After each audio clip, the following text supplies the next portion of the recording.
Hi friends, welcome to Thoughtful Max. நம்ம இந்த வீடியோவில் என்ன பார்க்க போகிறோம் அப்படின்னா, நீங்கள் இப்போ தான் குரூப் 4 வந்து படிக்க ஸ்டார்ட் பண்ணுறீங்க அப்படின்னா, இல்லை எந்த ஒரு போட்டித் தேர்வுக்கும் நீங்கள் படிக்க போகிறீங்க அப்படின்னா, இந்த 10 பாயிண்ட்ஸ் வந்து நீங்கள் ஃபாலோ பண்ணணும்.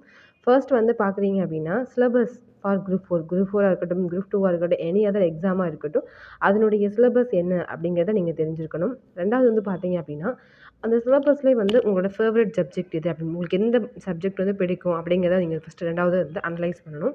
தேர்ட் வந்து பார்த்தீங்க அப்படின்னா, ஒரு எக்ஸாமுக்கு படிக்கிறீங்க அப்படின்னா, எதில் அதிகப்படியான கொஷின்ஸ் வருது, எது இம்பார்ட்டன்ட் சப்ஜெக்ட் அப்படிங்கிறதையும் பார்க்கணும். ஓகேங்களா? ஒரு நாள் நீங்கள் படிக்கிறீங்க அப்படின்னா, உங்களுக்கு ஒரு 4 ஹவர்ஸ் டைம் கிடைக்குதுன்னா, உங்களோட ஃபேவரட் சப்ஜெக்ட்டை வந்து உங்களுக்கு போர் அடிக்கும்போது ஃபேவரட் சப்ஜெக்ட்டும், உங்களுக்கு இன்ட்ரெஸ்ட்டாக இருக்கும்போது இம்பார்ட்டன்ட் சப்ஜெக்ட்டும் படிச்சீங்க அப்படின்னா, உங்களுக்கான அந்த டைம் உங்களுக்கு அந்த சிலபஸை முடிக்கிறதுக்கு ஈஸியாக இருக்கும். ஃபோர்த் வந்து பார்த்தீங்க அப்படின்னா, எந்த ஒரு எக்ஸாம் வந்து நீங்கள் பாஸ் பண்ணணும் அப்படின்னாலும் ஹார்ட் ஒர்க்கும் வேணும், ஸ்மார்ட் ஒர்க்கும் வேணும். ஓகேங்களா? இப்போ ஹார்ட் ஒர்க் அப்படின்னு பார்த்தீங்கன்னா, டைமே சில பேருக்கு இல்லாமல் இருக்கும். ஸோ ஒரு சில பேருக்கு வந்து நிறைய டைம் இருக்கும். டைம் இல்லாதவங்க வந்து கொஞ்சம் ஹார்ட் ஒர்க் பண்ணி படிக்கிற மாதிரி தான் இருக்கும். ஓகேங்களா? ஸ்மார்ட் ஒர்க் அப்படிங்கிறது இப்போ வந்து ஒரு சம் பார்க்குறீங்க அப்படின்னா, அது வந்து ஷார்ட்கட்டும் நம்ம தெரிஞ்சு வச்சுக்கலாம். ஓகேங்களா? ஷார்ட்கட்டில் வந்து ஒரு ஒரே செகண்டில் போடுற மாதிரி இருக்கும். பெருசாக போட்டால் 5 செகண்ட் ஆகிற 5 நிமிஷம் ஆகும். ஓகேங்களா? அது மாதிரி இல்லாமல் எதுக்கெல்லாம் வந்து நம்ம ஈஸி வே எடுக்க முடியுமோ அதுக்கெலாம் வந்து நீங்கள் ஈஸி வே வந்து எடுத்துக்கலாம். அதுக்காக வந்து எல்லா நேரமும் வந்து நம்மளால் ஸ்மார்ட் ஒர்க்கில் அந்த ஷார்ட்கட்லேயே வந்து நம்மளால் இது பண்ண முடியாது. அதோட ஃபார்முலாஸும் நம்ம தெரிஞ்சுக்கணும். அதே மாதிரி வந்து இந்த ஷார்ட்கட் வச்சுக்கலாம். ஒரு இயரை வந்து நம்ம மனப்பாடம் பண்ணும்போது அதுக்கான ஷார்ட்கட் வச்சு படிக்கிறது. இது மாதிரி பண்ணுறது தான் வந்து ஸ்மார்ட் ஒர்க்கு. 6 வந்து பார்த்தீங்க அப்படின்னா, previous years questions. Previous year question வந்து என்ன மாதிரி கொஷின் கேட்டிருக்காங்க. ஏதாவது ஒரு 2, 3 அல்லது 10 கொஷினையாவது நீங்கள் பார்க்கணும். எப்படி ஒரு கொஷின் கேட்குறாங்க, எந்த மாதிரி நம்ம படிக்கணும் அப்படிங்கிறதையும் வந்து நீங்கள் வந்து தெரிஞ்சுக்கணும். 7 வந்து ரிவிஷன் அப்படிங்கிறது மஸ்ட். ஒரு நீங்கள் வந்து ஒரு பொதுத் தேர்வுக்கு படிக்க போகிறீங்கன்னா 6 மந்த்தாவது மினிமம் படிப்பீங்க. அப்படியே 6 மந்த் டெய்லி படிச்சுட்டு போய்ட்டு எக்ஸாம் எழுதுனீங்க அப்படின்னா அது வேஸ்ட்டு தான். 1 மந்த்துக்கு ஒன்ஸாவது ரிவிஷன் பண்ணணும். ஓகேங்களா?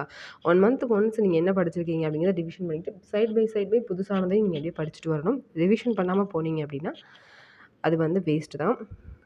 அடுத்து வந்து பார்த்தீங்க அப்படின்னா, டெஸ்ட் ப்ராக்டிஸ் அப்படிங்கிறதும் இம்பார்ட்டண்ட் தாங்க. இப்போ நீங்கள் வந்து ஒரு ஒரு ஒரு 10 லெசன் படிச்சுட்டீங்க அப்படின்னா, ஒரு லைவ் டெஸ்ட்டை வந்து நீங்கள் யூடியூப்பில் பார்த்து நீங்கள் வந்து உங்களுக்கு ஆன்சர் தெரியுதா அப்படின்னு பார்க்கலாம். இது மாதிரி ஏதாவது வந்து செல்ஃப் டெஸ்ட் நீங்களே பண்ணிக்கணும். ஏன்னா வந்து ஒரு பாடத்தை நீங்கள் படிச்சீங்கன்னா எல்லாமே ஞாபகம் இருக்க மாதிரி இருக்கும். இப்போ எக்ஸாம் ஹாலில் வந்து பார்த்தீங்க அப்படின்னா 4 ஆப்ஷனுமே வந்து உங்களுக்கு கரெக்ட் அப்படிங்கிற மாதிரி தான் தோணும். அதனால் நீங்கள் டெஸ்ட் ப்ராக்டிஸ் வந்து கண்டிப்பாக பண்ணணும். டோன்ட் வேஸ்ட் யுவர் டைம் அப்படின்னு போட்டிருக்கேன். எவ்வளோ டைம் கிடைக்குதோ அதுக்குள்ளே படிங்க. ஓகேங்களா? உங்களுக்கு எவ்வளோ டைம் கிடைக்குதோ அதுக்குள்ளே நீங்கள் வந்து படிச்சுக்கலாம். கிடைக்கிற டைம் வந்து ஃபோன் பார்த்தோ இல்லை வேறு எதுக்காவது யூஸ் பண்ணி அதை வேஸ்ட் ஆக்காமல் உங்களுக்கு கிடைக்கிற டைமில் நீங்கள் படிச்சுட்டே வந்தீங்க அப்படின்னா உங்களால் வந்து சிலபஸை கவர் பண்ணிட முடியும். Compare to other aspirants.